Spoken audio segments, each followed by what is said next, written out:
2014 का क्वेश्चन है कि अल्फ़ा और बीटा जीरो नहीं है। एफ एन का मतलब है alpha to the power N beta to the power N, और ये डिटर्मिनेंट हमारा अगर किसके इक्वल हो के times one minus alpha whole square one minus beta square और ये अल्फ़ा माइनस बीटा का होल स्क्वायर।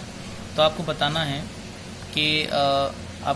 कि के का वैल्यू कितना हो सकता है। ठीक है, तो थोड़ा सा ध्यान से देखेंगे। ये जो मैं है इसको LHS ले लेता हूँ, और LHS जो मैं लिखा हुआ है उसको मैं लिख रहा हूँ 1 + 1 + 1। एफ ऑफ 1 कितना हो जाएगा यहाँ से अल्फ़ा की पावर 1 बीटा की पावर 1, यानी कि 1 + अल्फ़ा + बीटा हो जाएगा। ये 1 + alpha + alpha square beta square हो जाएगा ये। और ये नेक्स्ट आपको कितना आएगा 1 + अल्फ़ा + बीटा आएगा। ये 1 + अल्फ़ा स्क्वायर + बीटा स्क्वायर देगा। 1 + अल्फ़ा क्यूब बीटा क्यूब देगा ये। तो ये आपको देगा 1 + alpha square + beta square. This is 1 + alpha cube + beta cube, and this is 1 alpha to the power 4 + beta to the power 4। देखो सिंपल ये हमें दिख रहा है कि ये दरअसल में आपका क्या है, दो डिटर्मिनेंट के प्रोडक्ट के इक्वल है।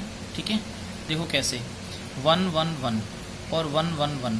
जैसे मैं ये रो और इस कॉलम का मल्टीप्लाई करूँ, सम कर दूँ, ऐसा नहीं है। डिटर्मिनेंट में आप रो वाइज भी कर सकते हो, रो वाइज कॉलम वाइज भी कर सकते हो मल्टीप्लाई, और रो वाइज और कॉलम वाइज, और कॉलम वाइज और कॉलम वाइज भी कर सकते हो। ठीक है, कॉलम वाइज रो वाइज भी कर सकते हो। 4 तरीके आपके पास रहते हैं इसके डिटर्मिनेंट के मल्टीप्लाई करने के।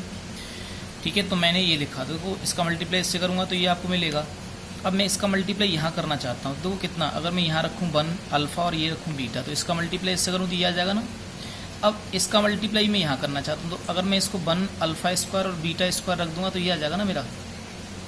अब सोचो सेकंड रो फर्स्ट कॉलम ऐसे कर रहा हूँ, तो ये एलिमेंट आना चाहिए।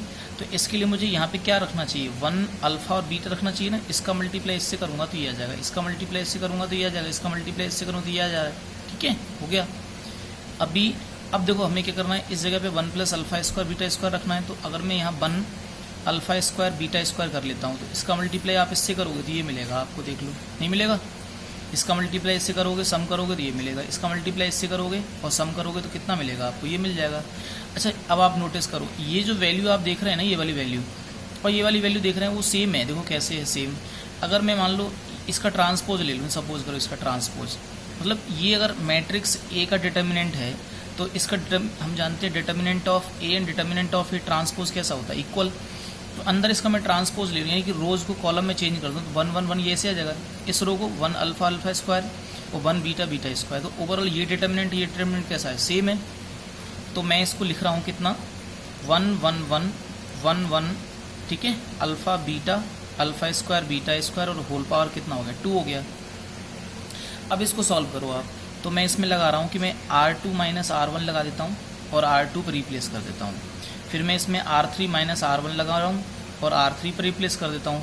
ऐसा मैंने क्यों किया है, ऐसा मैंने इसीलिए किया है क्योंकि मैं इसमें 2 0 क्रिएट कर ले रहा हूँ, ईजी हो जाएगा सॉल्व करने के लिए। इसमें से इसको माइनस करो तो 0 अल्फ़ा -1, और ये कितना आएगा बीटा -1। ओके, इसमें से माइनस करोगे 0 आएगा, अल्फ़ा स्क्वायर -1 देगा ये, और ये देगा बीटा -1, बीटा स्क्वायर -1 दे देगा। ठीक है, और ये आपको कितना देगा, ये तो 1 1 1। अगर मैं इसको, और ये टोटल का होल स्क्वायर हो रहा है। अब मैं इसको ना फर्स्ट कॉलम के लिए एक्सपेंड कर देता हूँ, तो ये 1 आएगा। ठीक है, और इसका मल्टीप्लाई इससे माइनस कर दो, तो अल्फ़ा -1 और beta square -1। Okay, minus alpha square -1 और बीटा -1 इज इट, और इसका होल पावर 2, क्योंकि वो होल स्क्वायर हो रहा है डिटर्मिनेंट का, इसीलिए। देखो नेक्स्ट, टोटल में से अगर आप देखोगे तो दोनों में से कितना कॉमन है, देखो यहाँ से बीटा -1 बीटा +1, यहाँ से बीटा -1 ये है, यहाँ से अल्फ़ा -1 अल्फ़ा स्क्वायर -1 को क्या लिख पाऊँगा, अल्फ़ा +1 अल्फ़ा -1। तो अल्फ़ा -1 कॉमन आ गया, होल स्क्वायर हो जाएगा क्योंकि होल पावर 2 लगा हुआ है। ऐसे ही कितना हो जाएगा बीटा -1 का होल स्क्वायर। अब यहाँ पे आपको बचेगा बीटा +1 ओनली, और माइनस यहाँ अल्फ़ा +1 बचेगा ओनली। ठीक है, होल स्क्वायर। तो 1 से 1 कैंसिल हो जाएगा, यहाँ क्या बचा बीटा -1, ये हो गया अल्फ़ा -1 का होल स्क्वायर बीटा -1 का होल स्क्वायर, और ये बीटा माइनस अल्फ़ा हो गया, होल स्क्वायर हो गया। देखो यहाँ से माइनस कॉमन ले लो, माइनस कॉमन ले लो, माइनस कॉमन ले लो, स्क्वायर हो रहा है तो कोई फ़र्क नहीं पड़ेगा, क्योंकि मैं दरअसल में हमारी RHS जो दे रखी है क्वेश्चन के अंदर उससे मैच करा रहा हूँ। तो 1 - अल्फ़ा का होल स्क्वायर, 1 - बीटा का होल स्क्वायर, और अल्फ़ा बीटा का होल स्क्वायर। तो अगर आप देखोगे RHS कंपेयर कराओगे तो केवल 1 का मल्टीप्लाई तो हो रहा है, तो K का वैल्यू इसका मतलब कितना हो गया, 1 हो गया। ये हमारा आंसर है। Thank you very much.